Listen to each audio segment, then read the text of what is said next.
Kumusta? Ako si Light mula sa Baguio. Kung hindi mo maintindihan ang mga sasabihin ko, ay i-click mo lang ang closed caption na nasa baba ng video natin para sa ganon makita mo ang mga subtitles.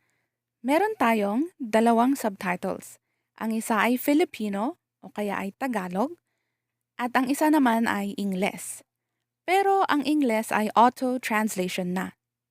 Ngayong araw, sasagutin ko ang tanong na bakit nga ba tayo mas natatakot sa pagbabago kesa sa kabiguan? Oo nga no, bakit mas takot tayo sa pagbabago? Bago ang lahat, bago ang sagot ko, alamin muna natin kung ano ang ibig sabihin ng pagbabago at ng kabiguan. Ang pagbabago, ito ang proseso kung saan ang mga nakasanayan natin ay biglang nagpapalit o nagbabago dahil sa isang rason. Pwedeng isa o pwedeng maraming rason. Ang kabiguan naman, ito naman ang nangyayari kapag hindi natin nakukuha ang mga bagay na inaasahan natin. Mga bagay na positibo na gusto nating makuha pero hindi natin nakuha o hindi natin nagawa. Yun naman ang kabiguan. Magbibigay ako ng halimbawa. Isang halimbawa na nakaka-relate ako dahil ito ang kalagayan ko o sitwasyon ko ngayon. Gaya nga ng sabi ko, ang pagbabago ay proseso kung saan nagbabago, nagpapalit ang mga bagay, ang mga pangyayari, ang mga nakasanayan. Halimbawa, ako ay nasa work from home na setup. Ibig sabihin, nagtatrabaho ako sa bahay lang. Hindi ako pumupunta sa opisina, hindi ako pumupunta sa ibang lugar. Ang work from home na setup ko ay ito ang matatawag kong comfort zone ko sa Ingles. Dito ako sanay. Dito ang, kumbaga, komportableng zone para sa akin. Bakit ito naging komportable? Kasi nga, una, hawak ko ang oras ko. Pwede akong magtrabaho kung gusto ko. Pwede akong magpahinga kung gusto ko. Pangalawa, hindi ko na kailangang pumunta sa opisina. Ibig sabihin, pwede akong dito lang sa bahay o kaya pwede din naman ako sa ibang lugar pumunta. Halimbawa, pag nagbakasyon ako, pwede kong dalhin ang mga gamit ko para doon ako magtrabaho. Pwede kong gawin kahit saan ang trabaho.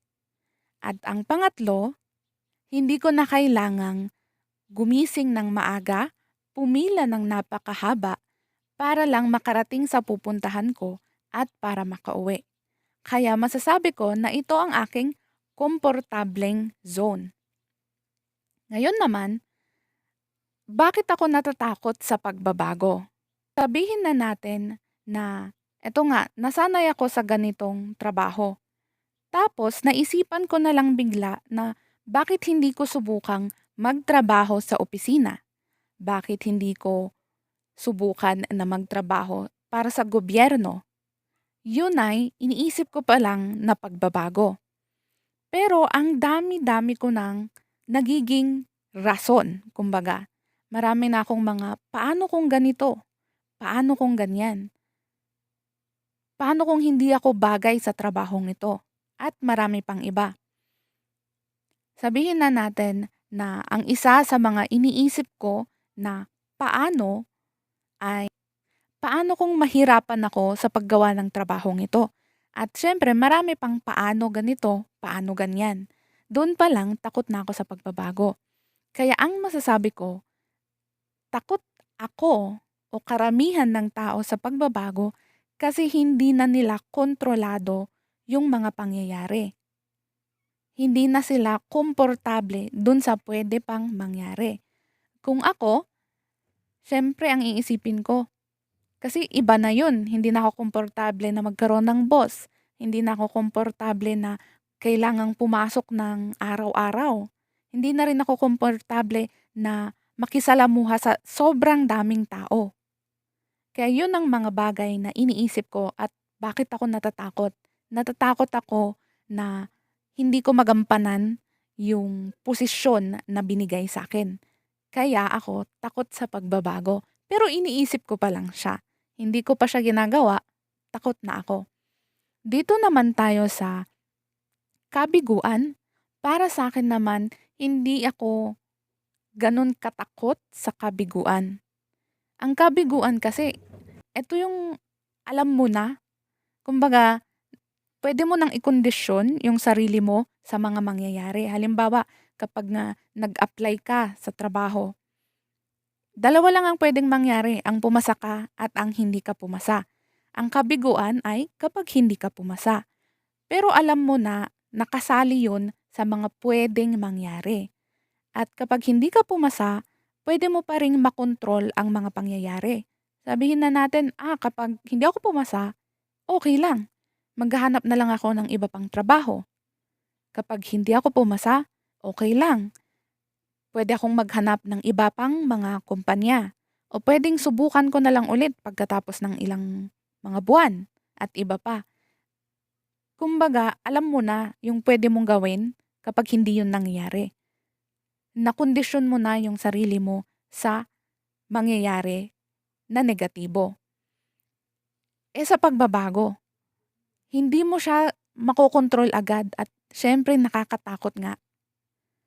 Gaya ng isang nabasa ko dito sa internet, itatagalog ko kasi Ingles ito.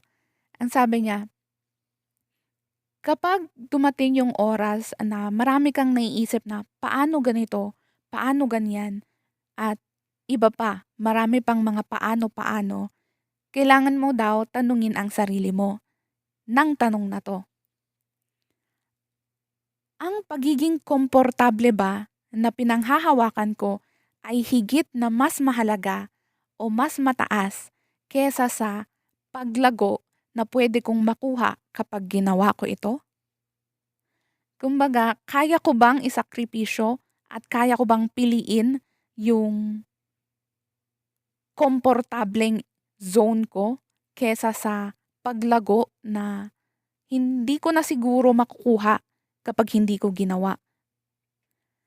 Maganda yung tanong na ito kasi oo din, mapapaisip ka na, oo nga, kaya ko ba at mas maganda ba yung komportable ako kesa yung may matututunan ako o yung lalago pa ako.